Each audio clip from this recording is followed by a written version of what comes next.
दोस्तों स्टडी 91 के online platform में आप सभी का बहुत बहुत स्वागत है। दोस्तों आज आप सभी के समक्ष केमिस्ट्री में अपने अगले लेक्चर को लेकर हाजिर हूं। जी हां दोस्तों, आज हमारा 538 नंबर का लेक्चर और आज की क्लास अगर आप देखते हैं तो पूरे 16,140 सवाल आपके तैयार हो जाएंगे। ठीक है, सभी के सभी सवाल एक केमिस्ट्री विषय से ही हैं और आज हम एक नए टॉपिक की शुरुआत करने चल रहे हैं जिसके अंतर्गत दोस्तों पेट्रोलियम और बहुलक पर हम लोग चर्चा करने वाले हैं। इससे संबंधित जो भी महत्वपूर्ण सवाल हैं उन सवालों पर आज हम डिस्कस करने वाले हैं। क्लास में बने रहिएगा, एक एक सवाल का जवाब आपको इसी क्लास में तैयार हो जाएगा, ये मैं आपको विश्वास दिला दूं।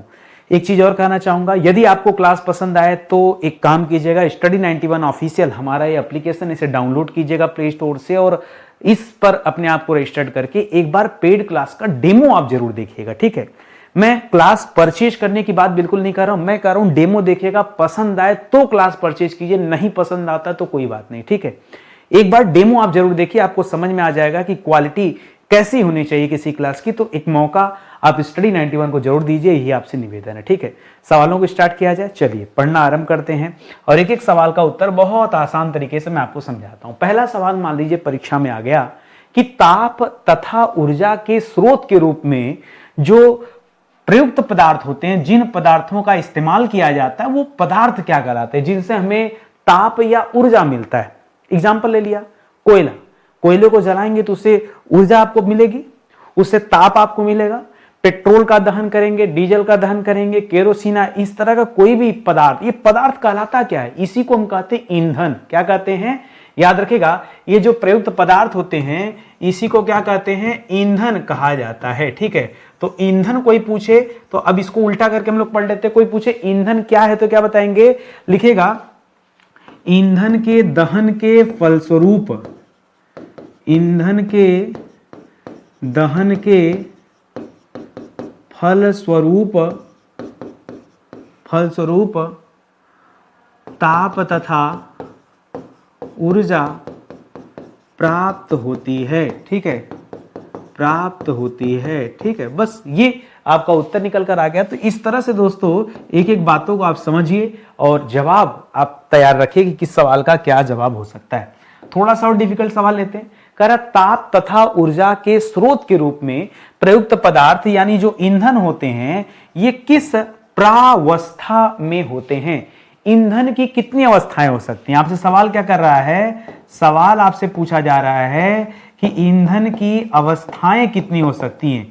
ये जो ईंधन होती हैं, मान लीजिए कोयला आपने यूज कर लिया तो कोयला तो ठोस है, मान लीजिए आपने पेट्रोल यूज कर लिया तो पेट्रोल तो द्रव है, मान लीजिए आपने एलपीजी गैस का इस्तेमाल कर लिया तब तो गैस है। यानी ये ईंधन किसी भी प्रावस्था में हो सकती हैं, ठोस रूप में हो सकती हैं, द्रव रूप में हो सकती हैं, गैस रूप में हो सकती हैं। ठीक है, बहुत आसान भाषा में मैं आपको समझा रहा हूं, इससे आसान भाषा में कभी भी आपको एक टॉपिक पर क्लास नहीं मिलने वाली।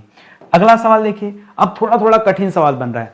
कौन सा यौगिक एल्केन हाइड्रोकार्बन, कौन सा यौगिक एल्केन हाइड्रोकार्बन यौगिकों में कार्बन 1 से लेकर कार्बन 40 तक के का मिश्रण कहलाता है। दोस्तों ये बताइए हम किसकी बात कर रहे हैं, ये हम कच्चा तेल की बात कर रहे हैं, जिस कच्चा तेल में भी पेट्रोलियम की बात कर रहे हैं। ठीक है, ये हम किसकी बात कर रहे हैं, ये हम कच्चा तेल की बात कर रहे हैं, यानी हम पेट्रोलियम की बात कर रहे हैं। ठीक है, पेट्रोलियम भी दोस्तों एक तरह का हाइड्रोकार्बन होता है, एल्केन हाइड्रोकार्बन होता है और ये मिश्रण होता है इसमें। ये कच्चा तेल में ऐसा तो नहीं कि सिर्फ पेट्रोल होता है, कच्चे तेल में बहुत सारी अशुद्धियां मिली होती हैं, ये आप याद रखेंगे। इसमें गैसीय मीथेन से लेकर के, लिखेगा इसमें गैसीय मीथेन से लेकर के, ठीक है, यानी गैसीय अवस्था में ये मीथेन CH4 से लेकर के ठोस पैराफीन तक, ठीक है, पैराफीन मोम होता है ना, ठोस पैराफीन तक मिश्रित होती हैं। ठीक है, मिश्रित होते हैं। ठीक है, मैं किसकी बात कर रहा हूं, मैं ये कच्चे तेल की बात कर रहा हूं भाई, इसीलिए तो प्रभाजी आसवन विधि से इनको फिल्टर किया जाता है, तब इससे अलग अलग उत्पादों को अलग किया जाता है। ठीक है, तब जाकर हमें शुद्ध पेट्रोलियम प्राप्त होता है। ठीक है, ये आप याद रखेगा, सिंपल सी बात है। मैंने पिछला चैप्टर दोस्तों इसीलिए आपको आसवन विधियों के बारे में बता दिया कि किस किस विधि के बारे में हमें ध्यान रखना है। आगे देखिए, कह रहा एल्केन हाइड्रोकार्बन के अलावा पेट्रोलियम में कुछ मात्रा में कौन से दूसरे हाइड्रोकार्बन भी मौजूद होते हैं यानी पेट्रोलियम में, और क्या क्या होते हैं? देखिए एल्केन तो होता ही है, ठीक है, एल्केन जो होता है दोस्तों होता ही है। आपसे पूछ रहा है एल्केन के अलावा दूसरे वो भी हाइड्रोकार्बन है, एल्केन भी हाइड्रोकार्बन है, लेकिन इसके अलावा और कौन कौन से होते हैं? तो याद रखेगा एल्केन के अलावा इसमें मिला होता है एल्कीन, ठीक है, जैसे एल्केन याद रखते हैं वैसे एल्कीन याद रखेगा, एल्काइन याद रखेगा, एल्कीन, एल्कीन, एल्काइन, समझ में आ रहा है? एल्केन के अलावा इसमें एल्कीन भी होता है, एल्काइन भी होता है, और क्या होता है? एरोमेटिक हाइड्रोकार्बन होता है। क्या होता है? एरोमेटिक हाइड्रोकार्बन, एरोमेटिक हाइड्रोकार्बन भी दोस्तों इसमें होता है। तो ये तथ्य आप ध्यान में रखेंगे, कोई दिक्कत आपको नहीं। चलिए और आसानी से आगे बढ़ते हैं। अगला दे रहा मुख्यतः खाना पकाने के काम में आने वाली द्रवीभूत पेट्रोलियम गैस, ठीक है, ये जो एलपीजी का इस्तेमाल करते हैं, लिक्विड पेट्रोलियम गैस, ठीक है, एलपीजी जो हमारे और आपके घरों में होता है, इसमें जो हाइड्रोकार्बन होता है ये कौन से हाइड्रोकार्बन का मिश्रण होता है? तो इसमें पाया जाता है ब्यूटेन और प्रोपेन। इसमें कौन से हाइड्रोकार्बन होते हैं? तो एलपीजी में 2 हाइड्रोकार्बन होते हैं, पाया जाता है यहां पर ब्यूटेन और क्या पाया जाता है? प्रोपेन, ठीक है, ब्यूटेन और प्रोपेन दोस्तों यहां एलपीजी में हाइड्रोकार्बन के रूप में पाए जाते हैं। ये बहुत आसान सा सवाल है, ठीक है, और बहुत बार परीक्षा में पूछा भी गया है, ये आप याद रखेंगे, ठीक है। अगला सवाल करा लाइट पेट्रोल का क्वथनांक कितना होता है? लाइट पेट्रोल का क्वथनांक मतलब इसका बॉइलिंग पॉइंट, ठीक है, ये क्वथनांक दोस्तों इसका कितना होता है? तो अलग अलग जगहों पे अलग अलग चीजें मिलेंगी आपको, लिखेगा 35 डिग्री सेल्सियस से लेकर के, ठीक है, 200 डिग्री सेल्सियस तक का ये क्वथनांक यहाँ पे होता है। ये मैं रेंज क्यों दे रहा हूं? क्योंकि पेट्रोलियम में बहुत सारी अशुद्धियां मिली होती हैं, ठीक है, इसलिए दोस्तों ऐसा कहा जाता है। और लिखेगा पेट्रोलियम में अनेक यौगिकों के मिश्रण के कारण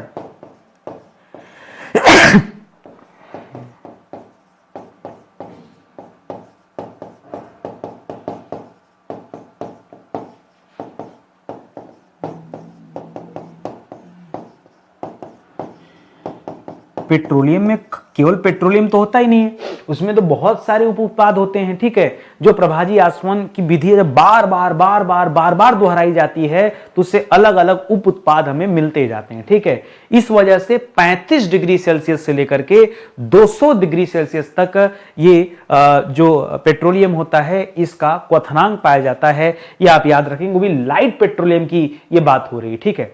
चलिए और आगे चलते हैं, थोड़ा सा यहीं पे और अच्छा सवाल देता हूं आपको। मान लीजिए लाइट पेट्रोलियम दिया तब तो 35 डिग्री सेल्सियस से 200 डिग्री सेल्सियस चले गए। मान लीजिए सवाल में लाइट पेट्रोलियम ना दे करके सिर्फ यहां पेट्रोलियम दे दे, तब दोस्तों आप क्या कहेंगे? फिर वही कहेंगे भाई लाइट पेट्रोलियम में क्या अंतर कर दे बताइए। तो अब यहां पे थोड़ी सी आप अंतर, अब भाई नया सवाल है तो कुछ ना कुछ दोस्तों यहां पे आपको बताना ही पड़ेगा, ठीक है। तो याद रखेगा इसकी प्रारंभिक अवस्था और इसकी अंतिम अवस्था के आधार पर आप कुछ बता सकते हैं, थोड़ा बहुत बता सकते हैं, ठीक है। तो हम यहाँ पे इसकी 2 अवस्थाएं ले रहे हैं, एक प्रारंभिक अवस्था ले रहे हैं, एक अंतिम अवस्था ले रहे हैं। और यहीं पे 2 चीजें और आप याद रखेगा, प्रारंभिक अवस्था में डिग्री सेल्सियस और फ़ारेनहाइट दोनों में आप याद रखेंगे तो 35 डिग्री सेल्सियस जो आपने पीछे कहा था, इसी को जब फ़ारेनहाइट में ले जाएंगे तो 35 से चले जाएंगे 95 डिग्री फ़ारेनहाइट तक। तो ये दोस्तों आप याद रखेंगे, बहुत प्यारा सा सवाल होगा, 35 से 95। इसी तरह आपने 200 डिग्री सेल्सियस तक गए थे ना, थोड़ा सा और बढ़ा लीजिएगा, वो लाइट पेट्रोलियम था, ये थोड़ा सा अलग है, तो 220 डिग्री सेल्सियस पे है अगर, तो इसको लेके जाएंगे तो पहुंच जाएगा 428 डिग्री फ़ारेनहाइट, ठीक है। मैं फ़ारेनहाइट क्यों दे दिया? हर बच्चा डिग्री सेल्सियस में रटने पे लगा हुआ है। मान लीजिए एग्जामिनर के दिमाग में आ गया कि यार इस बार डिग्री सेल्सियस ऑप्शन में ही नहीं देना है, फ़ारेनहाइट ऑप्शन में देना है, फिर तो बच्चा कंफ्यूज हो जाएगा। तो ऐसे में आप दोनों आंकड़े याद रखिए तो ज्यादा बेहतर है आपके लिए, ठीक है। चलिए और आगे चलते हैं। इसी तरह से कह रहा केरोसिन, केरोसिन यानी मिट्टी का तेल, याद रखेगा मिट्टी का तेल जो है दोस्तों यह पेट्रोलियम का उप उत्पाद है, ठीक है, पेट्रोलियम का ही यह क्या है?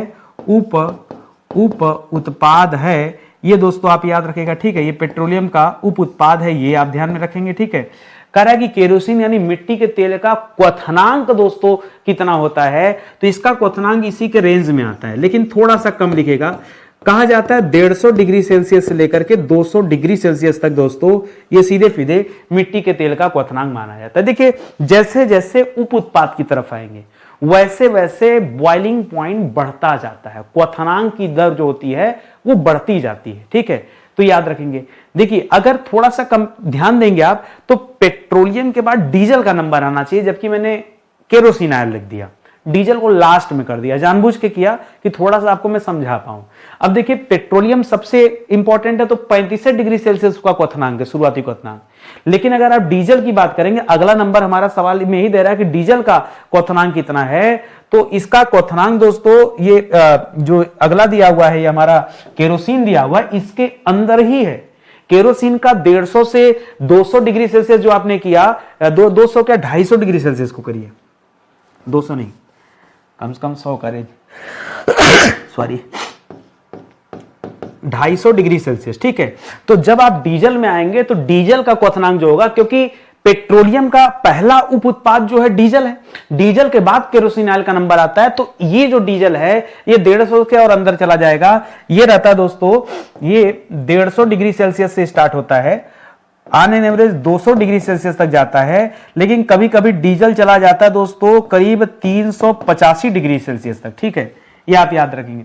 जैसे पेट्रोलियम में लाइट पेट्रोलियम होता है, उसी लाइट पेट्रोलियम और सामान्य पेट्रोलियम में थोड़ा सा डिफर कर जाता है, उसी तरह से डीजल जो है 150 से लेकर 200 फिर उसके अभी आगे चला जाता है। कई जगह पे तो आप पढ़ेंगे कि 300 से 400 डिग्री सेल्सियस इसका क्वथनांक माना जाता है, ये आप याद रखेंगे। ठीक है, तो इसको भी आप ध्यान दीजिएगा।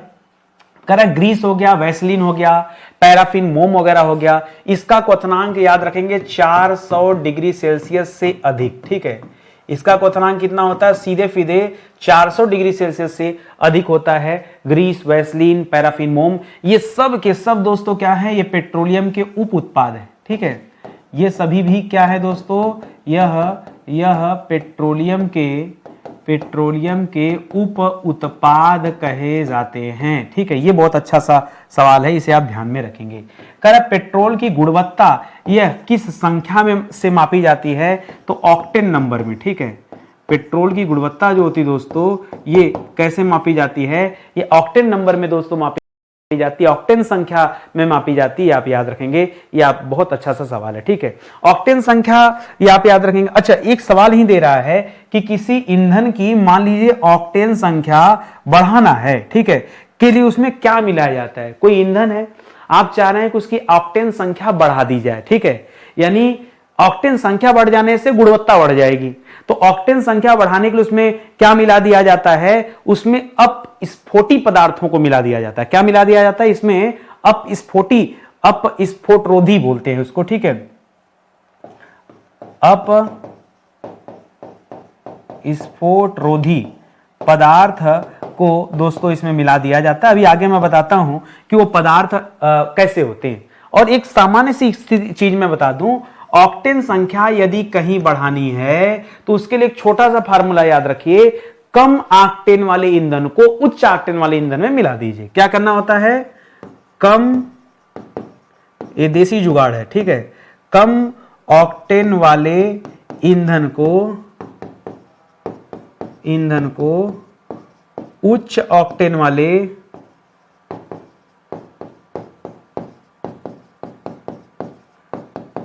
ईंधन में मिला दिया जाता है।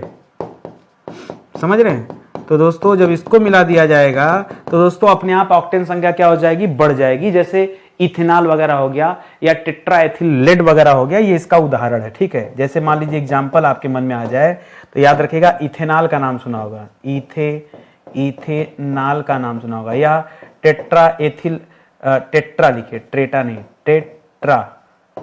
टेट्राएथिल लेड का नाम सुना होगा। ठीक है, टेट्राएथिल लेड, ठीक है, का नाम सुना होगा। ये सब ऐसे हैं जिनको मिला देने से क्या होता है, ऑक्टेन संख्या दोस्तों बढ़ जाती है। तो ये बड़ा प्यारा सा सवाल है, इसको आप याद रखेंगे। ठीक है, अब ये जो अभी मैंने बताया अपस्फोटरोधी, जरा इसके बारे में हम लोग पढ़ लेते हैं।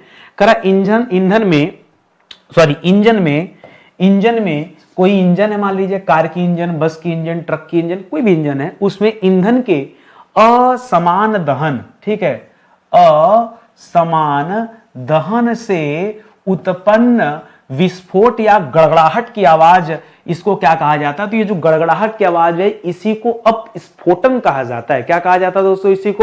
इसी को ये गड़गड़ाहट की आवाज जो है इसी को अपस्फोटन, ठीक है, पीछे में कुछ गलत लिखा क्या?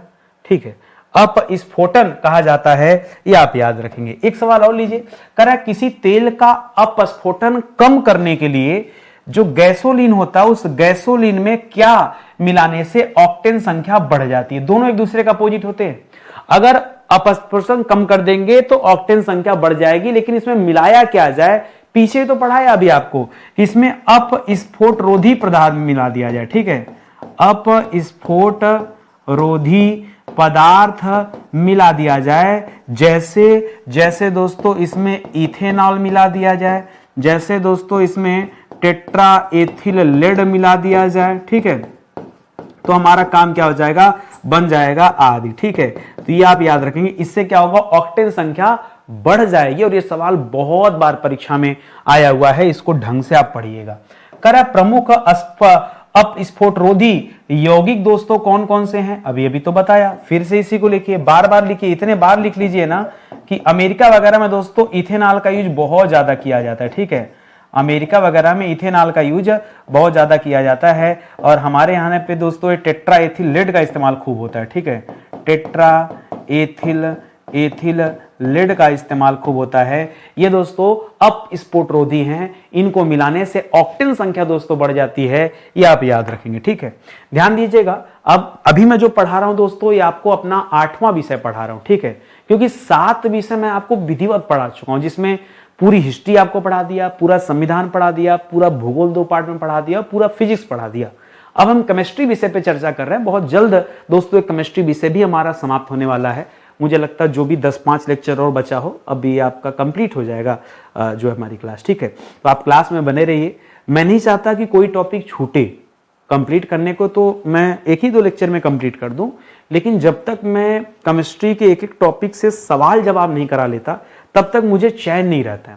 जैसे मैंने आपसे कहा ना कि भाई अगर एंशिएंट का फोल्डर खोल के देखेंगे तो ऐसा पूरे प्राचीन इतिहास में ऐसा कोई टॉपिक नहीं है जहां पर क्वेश्चन, जिस चैप्टर या जिस टॉपिक पर हमने क्वेश्चन आंसर न कराए हो, सभी टॉपिक पे आपको मिलेगा। इसलिए मैं कह रहा हूं कि डिटेल में अगर आपको पढ़ना हो तो यहां आप आइए, जुड़िए हमारे साथ, ठीक है। चलिए सीधे आगे बढ़ते हैं और अगले सवाल पर आते हैं। अगला सवाल करा कि कम अणु भार वाले एक या अधिक प्रकार के बहुत से अणुओं के संयोजन से बहुलकों के निर्माण का प्रक्रम क्या कहलाता है? क्योंकि बहुलकों का निर्माण हो रहा है इसीलिए इसे कहा जाता है बहुलकीकरण। क्या कहा जाता है? बहुलक से शब्द बना हुआ है बहुलकीकरण। क्या शब्द बना हुआ? बहुलकीकरण शब्द बना हुआ है, ठीक है, ये आप याद रखेंगे। बहुलकों का निर्माण हो रहा है इसलिए नाम दिया गया। अच्छा, एक सवाल और लीजिए, करा उत्पत्ति के आधार पर, ध्यान दीजिएगा, किस आधार पर? उत्पत्ति के आधार पर बहुलक के कौन से 2 प्रकार हैं ये बताइए। बहुलक के कौन, एक प्राकृतिक होता है, कृत्रिम होता है। सिंपल सा है दोस्तों, बहुलक के वो 2 प्रकार कौन से हैं? तो एक है प्राकृतिक बहुलक, एक है प्राकृतिक बहुलक, दूसरा है कृत्रिम बहुलक, ठीक है। प्राकृतिक बहुलक और कृत्रिम बहुलक ये आपका दूसरा हो गया। तो ये आप दोनों जो है ध्यान में रखेंगे, ठीक है। और आगे बढ़िए, करेक्ट, कौन से बहुलक प्रकृति में पाए जाते हैं? सिंपल सी बात है, जो प्रकृति में पाए जाते हैं उसे हम क्या कहते हैं? उसे हम कहते हैं प्राकृतिक बहुलक। क्या कहते हैं दोस्तों? उसे हम कहते हैं प्राकृतिक बहुलक। अच्छा, आपके दिमाग में सवाल भी आने लगा कि सर वो कौन कौन से हैं? जैसे प्रोटीन देख लीजिए, जैसे स्टार्च देख लीजिए, प्रोटीन हो गया, स्टार्च हो गया, डीएनए वगैरह को भी आप यहां लिख सकते हैं। हाँ, डीएनए को भी दोस्तों लिख सकते हैं, ठीक है। सेलुलोज वगैरह हो गया, ठीक है, सेलुलोज वगैरह हो गया, और वो प्राकृतिक रबड़ हो गया जो वृक्ष से मिलता है, ठीक है। प्राकृतिक रबड़ हो गया, ठीक है, रबड़ हो गया। ये सब दोस्तों क्या कहलाते हैं? इनको प्राकृतिक बहुलक कहा जाता है, क्योंकि ये नेचर से ही मिलते हैं, ये नेचर से मिलते हैं, इसलिए दोस्तों ऐसा कहा गया। और आगे देखिए अगला सवाल दे रहा है कि सेलुलोज, ठीक है, स्टार्च, रबड़ आदि ये किस प्रकार के बहुलक है? अभी अभी आपको बताया कि ये सभी जो दोस्तों ये प्राकृतिक बहुलक के उदाहरण हैं। क्या है दोस्तों? ये प्राकृतिक बहुलक के उदाहरण है। ये आप दोस्तों याद रखेंगे, ठीक है। सेलुलोज वगैरह, डीएनए वगैरह का नाम भी मैंने जोड़ दिया, ठीक है। करेक्ट। कौन से बहुलक प्रयोगशाला में यानी दोस्तों लैब में तैयार किए जाते हैं, ठीक है। ये बहुलक कहां बनते हैं? लैब में कृत्रिम रूप से दोस्तों बनाए जाते हैं। इसीलिए तो इन्हें हम क्या कहते हैं? इसीलिए इन्हें हम कहते हैं कृत्रिम बहुलक। क्या कहते हैं? इसीलिए यहां नाम दिया जाता है कृत्रिम बहुलक। क्या नाम दिया जाता है? क्योंकि प्रयोगशाला में बन रहे हैं, प्राकृतिक रूप से नहीं बन रहे हैं, नेचर में नहीं बन रहे हैं, ये प्रयोगशाला में बन रहे हैं, लैब में बन रहे हैं, आर्टिफिशियल तरीके से बनाया जा रहा है, इसलिए ऐसा कहा जा रहा है। एग्जाम्पल में दोस्तों बहुत सारे एग्जाम्पल है, जैसे पॉलीथीन आप जो यूज करते हैं, झिल्ली पॉलीथीन, जो आप नायलॉन यूज करते हैं, ओरलान यूज करते हैं, टेरिलीन यूज करते हैं, टेफ्लॉन वगैरह, जो टेफ्लॉन भी इसी में आ जाता है, ठीक है। टेफ्लॉन यूज करते हैं आप, पॉलिएस्टर नहीं लिखा हुआ और लिख लीजिए यहां पर, ठीक है। जैसे आप टेफ्लॉन यूज करते हैं, जैसे आप पॉलिएस्टर यूज करते हैं कि नहीं? पॉलिएस्टर आप कहते हैं ना, पॉलिएस्टर कपड़ा है, ठीक है। तो पॉलिएस्टर, ये सब दोस्तों क्या है? ये इन सभी को कृत्रिम बहुलक कहा जाता है। क्या कहा जाता है इन सभी को? इन सभी को कहा जाता है कृत्रिम बहुलक, ठीक है। क्यों? ये लैब में तैयार होते हैं, मशीनों से तैयार किए जाते हैं, इस कारण ये इसके उदाहरण है, ठीक है। कोई समस्या यहां तक नहीं ना? चलिए और आगे चलते हैं, अगले सवाल पर आते हैं। अगला दे रहा है कि प्राकृतिक रबड़ जो है दोस्तों ये किस वृक्ष से पाया जाता है? ये जो रबड़ दोस्तों किस वृक्ष से, और एक सवाल और देता है किस रूप में पाया जाता है, ठीक है। किस रूप में? तो याद रखेगा, वृक्ष से गोंद के रूप में हमें क्या मिलता है? हमें प्राप्त होता है लेटेक्स। क्या मिलता है दोस्तों? हमें प्राप्त होता है लेटेक्स, ठीक है। और इसी लेटेक्स से दोस्तों क्या बनता है? रबड़ बनता है, ठीक है। तो ये आप याद रखेंगे, लेटेक्स से रबड़ बन रहा है, लेटेक्स वृक्षों से गोंद के रूप में प्राप्त किया जाता है, ये ठीक है, ठीक है। अच्छा, उस वृक्ष का नाम क्या है दोस्तों? उस वृक्ष का नाम है हेविया, ठीक है। प्राकृतिक रबड़ जिस वृक्ष से मिलता है उसका नाम हेविया, पूरा नाम है हेविया ब्राजीलियंसिस, ठीक है। हेविया अब लिखेगा ब्राजीलियंसिस, ठीक है, ब्राजीलियंसिस, ठीक है। ये दोस्तों उस वृक्ष का नाम है जिससे हमें प्राकृतिक रबड़ दोस्तों प्राप्त होता है, ठीक है। सबसे ज्यादा मात्रा में दोस्तों ये प्राकृतिक रबड़ किस देश से प्राप्त होता है? प्राकृतिक रबड़ जो दोस्तों ये कहां से मिलता है? तो ज्यादातर दोस्तों थाईलैंड वगैरह जो हो गया, थाईलैंड हो गया, कंबोडिया वगैरह जो हो गया, यहां पर दोस्तों बहुत ज्यादा मात्रा में जो है ईटीसी, इधर दोस्तों इसकी खेती बहुत ज्यादा मात्रा में की जाती है। करार कौन से रबड़ आइसोप्रीन के बहुलक के रूप में पाए जाते हैं? ये प्राकृतिक रबड़ ही जो है दोस्तों यही बहुलक के रूप में पाए जाते हैं, ठीक है। ये जो प्राकृतिक रबड़ हैं ये आइसोप्रीन के बहुलक के रूप में पाए जाते हैं। ये भी बहुत बार परीक्षा में सवाल आया हुआ है, तो अच्छे से इसको भी पढ़िएगा, ठीक है। करा संश्लेषित रबड़ ये कहां से प्राप्त होता है? देखिए संश्लेषित रबड़ ये कृत्रिम रूप में तैयार किया जाता है। जब कृत्रिम रूप से तैयार किया जाता है इसका मतलब दोस्तों यह प्रयोगशाला में बनता है, ठीक है। यह कहां बनता है? यह लैब में मशीनों के द्वारा दोस्तों तैयार किया जाता है, जो संश्लेषित रबड़ होता है। तो प्राकृतिक रबड़, संश्लेषित रबड़, इस पे अपना जो है कंफ्यूजन क्लियर रखिएगा।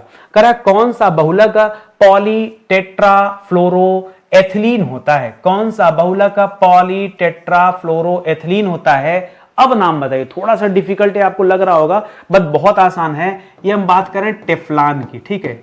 टेफ्लॉन, जी हाँ दोस्तों, आजकल दोस्तों टेफ्लॉन जो है दोस्तों इससे बर्तन बनाए जाते हैं, ठीक है। ऐसे बर्तन जो आपके वो क्या बोलते हैं यार, सपोर्ट करता है।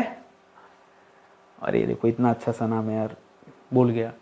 अरे टेफ्लॉन वाले बर्तन जो होते हैं, आजकल टेफ्लॉन बर्तन देखिए, स्टील एल्युमिनियम को छोड़ करके, लोहे को छोड़ करके आजकल टेफ्लॉन बर्तन खूब चल रहे हैं। क्योंकि अरे वो कौन सी डिवाइस आती है यार जिसपे खाना बनाया जाता है, मेरे घर पे खुद रखा हुआ है, मुझे नाम नहीं आता। पढ़ाने के टाइम बड़ा ध्यान देना पड़ता है, केमिस्ट्री में चला गया दिमाग ना एकदम, मतलब 1% नहीं याद आ रहा है। किचन से ला के दिखाऊं क्या? चलिए कोई बात नहीं, आप समझदार हैं, ठीक है, आपको समझ आ रहा होगा, तो इसको आप ध्यान रखिएगा। जो टेफ्लॉन होता है ये पॉलीटेट्राफ्लोरोएथिलीन होता है, इसको आप याद रखेंगे। कह रहा है कौन सा बहुलक बहुत कठोर होता है और विद्युत का अच्छा चालक नहीं होता है? अरे सीधे सीधे लिख दिए होते कि विद्युत का कुचालक होता है। क्या होता है? विद्युत का कुचालक होता है, ठीक है, लेकिन ऊष्मा का सुचालक होता है, ठीक है। ऊष्मा का क्या होता है दोस्तों? ऊष्मा का सुचालक होता है, लेकिन विद्युत का कुचालक होता है। ये इसी टेफ्लॉन की बात हो रही है, ठीक है, ये किसी दूसरे की नहीं, ये इसी टेफ्लॉन की बात हो रही है, ये आप याद रखेंगे, ठीक है। कह कौन सा बहुलक सांद्र अम्लों के भरने के कैन माने समझ रहे हैं ना? कैन, जैसे आप कभी कैन वैन खरीदते होंगे, बियर वगैरह की कैन होती होगी या फिर कोल्ड ड्रिंक की कैन वगैरह आती है, ठीक है, उसी तरह से ऐसे कैन जिसमें सांद्र अम्ल भरे हों, ठीक है, खतरनाक अम्ल होते हैं। और प्रेशर कुकर के गैस्केट वगैरह बनाने में दोस्तों हम किसका यूज करते हैं? तो यहां पे याद करिएगा, यहां भी हम टेफ्लॉन का ही यूज करते हैं, ठीक है, यहां हम टेफ्लॉन का ही यूज करते हैं। थोड़ा सा लीक से हट करके सवाल है, इसको आप ध्यान में रखेंगे। करा कौन सा बहुलक एक पॉलीएमाइड रेशा है? ठीक है, क्या दोस्तों? देखिए पॉलीएमाइड रेशा लिख दिया मतलब एक कृत्रिम तरीके से बनता होगा, ये आप याद रखेंगे। और हम बात कर रहे हैं, पहला मैंने क्या कहा, पॉलीएमाइड रेशा लिख दिया मतलब यह कृत्रिम रूप से तैयार किया जाता है, ये आप याद रखेंगे। हम बात कर रहे हैं नायलॉन की, किसकी बात कर रहे हैं?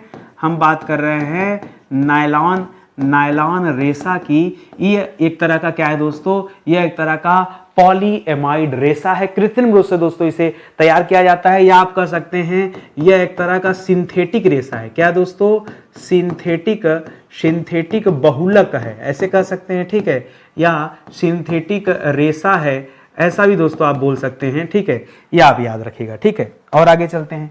करा किस पॉलिएस्टर रेशे को डेक्रॉन भी कहा जाता है। किस पॉलिएस्टर रेशे को डेक्रॉन भी कहा जाता है? तो डेक्रॉन कहा जाता है टेरिलीन को, ठीक है। किसे कहा जाता है? टेरिलीन। नाम शायद आपने नहीं सुना होगा, आज सुन लीजिएगा। टेरिलीन को कहा जाता है, या कहीं कहीं पे पॉलिएस्टर फाइबर जो होता है उसे भी कहा जाता है डेक्रॉन, ठीक है। किसे किसे कहा जाता है? पॉलिएस्टर फाइबर को भी दोस्तों क्या कहा जाता है? डेक्रॉन कहा जाता है, ये आप याद रखेंगे, ठीक है। और आगे बढ़ते हैं। करा किस बहुलक को कृत्रिम सिल्क भी कहते हैं? देखिए ओरिजिनल वाला सिल्क नहीं है, वैसे तो सिल्क यानी जो रेशम सिल्क का तात्पर्य दोस्तों किससे है? आप सभी जानते हैं कि सिल्क का तात्पर्य रेशम होता है, ठीक है, और रेशम प्राप्त होता है कीड़ों से, ठीक है। रेशम किससे प्राप्त होते हैं दोस्तों? रेशम किससे प्राप्त होता है? रेशम प्राप्त होता है कीड़े से, ठीक है, कीड़े से। और ये कीड़े शहतूत के पेड़ पर पाले जाते हैं, ठीक है। शहतूत के पेड़ पर इनको पालना पड़ता है, तब जाकर दोस्तों, और ये पूरी व्यवस्था दोस्तों क्या कहलाती है? इसी को हम कहते हैं सेरीकल्चर। क्या कहते हैं? सेरीकल्चर। ये पूरा चीज आप जानते हैं। लेकिन यहां कृत्रिम रेशे की सिल्क की बात करा, जो मशीनों से दोस्तों तैयार कर लिए जाते हैं, ऐसे सिल्क दोस्तों कौन से हैं? तो याद रखेगा, ये कृत्रिम सिल्क कहा जाता है रेयान को। किसे कहा जाता है? रेयान को। और रेयान जो होता है दोस्तों, याद रखेगा, ये लैब में तैयार होता है, ये प्रयोगशाला में तैयार होता है, ठीक है, ये आप याद रखेंगे, ठीक है। सेलुलोज एसीटेट दोस्तों किसे कहा जाता है? कभी कभी आता है सेलुलोज एसीटेट, तो याद रखेगा वो भी उसका भी संबंध दोस्तों इसी रेयान से होता है। सेलुलोज एसीटेट लिख लीजिए।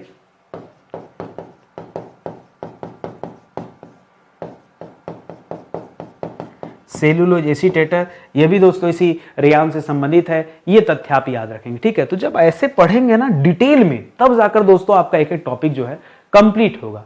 30 सवाल लेकर आता हूं, बहुत ज़्यादा समय नहीं लगता, 30 से लेकर 40 मिनट के बीच में हमारी एक क्लास होती है। अगर आप इतना समय निकाल पाते हैं तो धीरे धीरे करके आप एक एक सब्जेक्ट हमसे पढ़ सकते हैं। थोड़ा स्पीड में आपको पढ़ना पड़ेगा।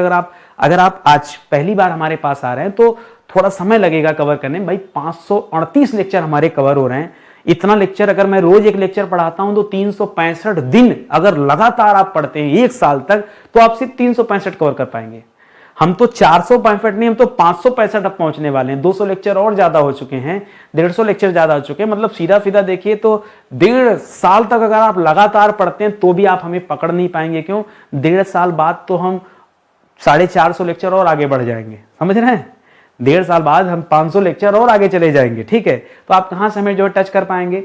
इससे बेहतर है कि आप थोड़ा स्पीड में पढ़िए। मैं 1 लेक्चर पढ़ाता हूं, आप 4 गुना की स्पीड से पढ़ेंगे। आप 4 लेक्चर प्रतिदिन पढ़ेंगे, तब जाकर कहीं संभव है कि 4, 6, 8 महीने में आप हमारी बराबरी कर पाए, ठीक है? तो आप आइए, स्वागत है आपका।